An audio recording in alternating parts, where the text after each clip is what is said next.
Stargirl, Chapter 27. And our best wishes go with you, Susan Caraway. The PA announcement echoed through the school lobby, and we were off to Phoenix. The driver was Mr. McShane, Micah High's faculty representative to the state contest. Susan and I sat in the back. Susan's parents were driving their own car and would meet us in Phoenix. As we pulled out of the parking lot, she wagged a finger in my face. "Don't get a big head, mister. I was allowed to invite 2 friends along. You weren't the only one," I asked. "So who is the other?" I said. "Dory." "Well then," I said, "I think I'll go for big head. Dory isn't another guy." She grinned. "No, she's not one of those." Suddenly, she unbuckled her seatbelt. We each had a back window. "Mr. McShane," she announced, "I'm moving over so I can sit closer to Leo. He's so cute, I can't help myself." In the rearview mirror, the teacher's eyes crinkled.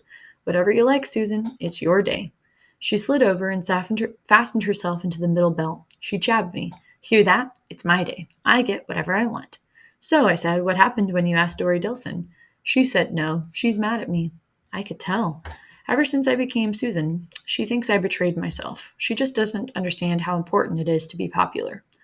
I wasn't sure what to say to that. I was feeling a little uneasy. Fortunately, wondering what to say wasn't much of a problem for me during that 2-hour car ride because Susan chattered away like the whole old Stargirl the whole time. "But I know Dory," she said, "and I'll tell you one thing." "What's that?" "She'll be in the front of the mob cheering for me when we get back tomorrow." I later found out that after we had left, the principal had spoken again on the PA. He announced our expected time of return on Saturday and suggested that everyone be on hand to meet us, win or lose. Losing, as it turned out, never occurred to the contestant herself. "Would you do a favor for me?" she said. I told her sure. "That big silver plate that goes to the winner? I'm such a klutz with dishes at home. Would you hold it for me when the crowd rushes us? I'm afraid I'll drop it." I stared at her. "What crowd? What rush?" "In the school parking lot when we get back tomorrow. There's always a crowd waiting for the returning hero. I remember the film at school, My Vision." She cocked her head and peered into my eyes. She rapped my forehead with her knuckle. "Hello? Anybody home?" "Oh," I said, "that crowd." She nodded. "Exactly. Of course we'll be safe as long as we're in the car, but once we get out, who knows what will happen. Crowds can get pretty wild, right, Mr. McShane?" The teacher nodded. "So I hear." She spoke to me as if instructing a first grader. "Leo, this has never happened in Micah before, having a winner of the Arizona State Oratorical Contest, one of their very own. When they hear about it, they're going to go bananas. And when they get a gander at me and that trophy," she rolled her eyes and whistled, "Ugh, I just hope they don't get out of hand." "The police will keep them in line," I said. "Maybe they'll call out the National Guard." She stared wide-eyed. "You think?" She didn't realize I was kidding. "Well," she said, "I'm really not afraid for myself. I won't mind a little jostling. Do you think they'll jostle, Mr. McShane?" In the mirror, his eyes shifted to us. "Never can tell." "And if they want to carry me around on their shoulders, that's okay too. But they better not," she poked me with her finger, "better not mess with my trophy. That's why you," another poke, "are going to hold it tight." I wished Mr. McShane would say something. "Susan," I said, "did you ever hear of counting your chickens?" "Before they hatch, you mean?" "Exactly." "I hear you're not supposed to." "Exactly." She nodded thoughtfully. "Never made much sense to me. I mean, if you know they're going to hatch, why not count them?" "Because you can't know," I said. "There's no guarantees. I hate to break this to you, but you're not the only person in the contest. Somebody else could win. You could lose. It's possible." She thought about that for a moment, then shook her head. "Nope, not possible. So," she threw up her arms and smiled hugely. "Why wait to feel great? Celebrate now. That's my motto." She nuzzled into me. "What's yours, big boy?" "Don't count your chickens," I said. She shuddered mockingly. "Oh, you're such a poop, Leo. What's your motto, Mr. McShane?" "Drive carefully," he said. "You may have a winner in the car." That sent her off howling. "Mr. McShane," I said, "you're not helping." "Sorry," he lied. I just looked at her. "You're going to be in a state contest," I said. "Aren't you just a little bit nervous?" The smile vanished. "Yes, I am. I'm a lot nervous. I just hope things don't get out of hand when we get back to school. I've never been adored by mobs of people before. I'm not sure how I'm going to react. I hope I don't get a big head. Do you think I'm the big head type, Mr. McShane?" I raised my hand. "Can I answer that?" "I think your head is just fine," said the teacher. She jabbed me with her elbow. "Hear that, Mr. Know-It-All?" She gave me her smug face, which promptly disappeared as she thrust up her arms and yelped, "They are going to love me!" Mr. McShane wagged his head and chuckled. Silently, I gave up. She pointed out the window. "Look, even the desert is celebrating." It seemed to be true. The normally dull cacti and scrub were splashed with April colors as if a great painter had passed over the landscape with a brush, dabbing it yellow here and there. Susan strained against her seatbelt. Mr. McShane, can we stop here just for a minute, please? When the teacher hesitated, she added, You said it's my day. I get whatever I want. The car coasted to a stop along the gravelly roadside. In a moment she was out the door and bounding across the desert. She skipped and whirled and cartwheeled among the prickly natives. She bowed to a yucca, waltzed with a saguaro. She plucked a red blossom from a barrel cactus and fixed it to her hair. She practiced her smile and her nod and her wave one hand, two hand to the adoring mob at her hero's welcome. She snapped a needle from a cactus and with the slapstick pantomime of a circus clown pretended to pick her teeth with it. Mr. McShane and I were leaning on the car, laughing, when suddenly she stopped, cocked her head, and stared off in another direction. She stayed like that, stone still, for a good 2 minutes, then abruptly turned and came back to the car.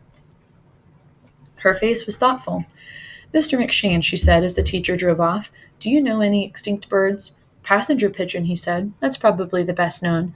They say there used to be so many of them they would darken the sky when they flew over. And the moa. Moa? Huge bird. Like a condor, I said. He chuckled. A condor wouldn't come up to its knee. Make an ostrich look small. 12, 13 feet tall. Maybe the biggest bird ever. Couldn't fly. Lived in New Zealand. Died out hundreds of years ago. Killed off by people. Half their size, said Susan. Mr. McShane nodded. I wrote a report about moas in grade school. I thought they were the neatest thing. Susan's eyes were glistening. Did moas have a voice? The teacher thought about it. I don't know. I don't know if anybody knows. Susan looked out the window at the passing desert. I heard a mockingbird back there, and it made me think of something Archie said. Mr. Brubaker? Said Mr. McShane. Yes, he said he believes mockingbirds may do more than imitate other birds. I mean other living birds. He thinks they may also imitate the sounds of birds that are no longer around. He thinks the sounds of extinct birds are passed down the years from mockingbird to mockingbird. Interesting thought, said Mr. McShane. He says when a mockingbird sings, for all we know, it's pitching fossils into the air. He says who knows what songs of ancient creatures we may be hearing out there. The words of Archie Brubaker settled over the silence in the car. As if reading my thoughts, Mr. McShane turned off the air conditioner and powered down the windows. Hair blew in a faint, smoky scent of mesquite. After a while, I felt the touch of Susan's hand. Her fingers wove through mine. Mr. McShane, she cooed. We're holding hands in the back seat. Uh-oh, he said. Hormonal teenagers. Don't you think he's cute, Mr. McShane? I never really thought about it, said the teacher. Well, look, she said. She grabbed my face in her hand and pulled it forward. The teacher's eyes considered me briefly in the rearview mirror. He's right, you're right, he's adorable. Susan released my blushing face. Told you. Don't you just love him? I wouldn't go that far. A minute later, Mr. McShane. Now I felt something in my ear. I'm putting my finger in his ear. This sort of silliness went on until we rounded a mesa and saw the brown mist on the horizon that announced our approach to the city of Phoenix. Chapter 28. Her parents met us in the lobby of the hotel where Susan, Mr. McShane, and I each had a room for the night. After we checked in, the 5 of us ate a buffet lunch in the hotel restaurant. Then we watched Susan board a bus that would take her and 18 other contestants to Phoenix West High School. There were 38 contestants. 19 had already given their speeches that morning. By the end of the afternoon, 10 finalists would be chosen. The finals would take place that evening. To be honest, none of us were surprised that Susan made the cut. She was incredibly good. The surprise was this. Her speech was new. It was not the one she had given at Micah High. It was not the one she had been practicing for weeks in front of me and Mr. Peter Sienkiewicz and assorted saguaros. It was not the one I had heard just the day before. But it was wonderful. There were some elements of the old speech in it, and much that was as new that morning. Like a butterfly, her words fluttered from image to image. She swung from the distant past, Barney, Archie's Paleocene rodent, to the present, Cinnamon, to the distant future, the death of the sun.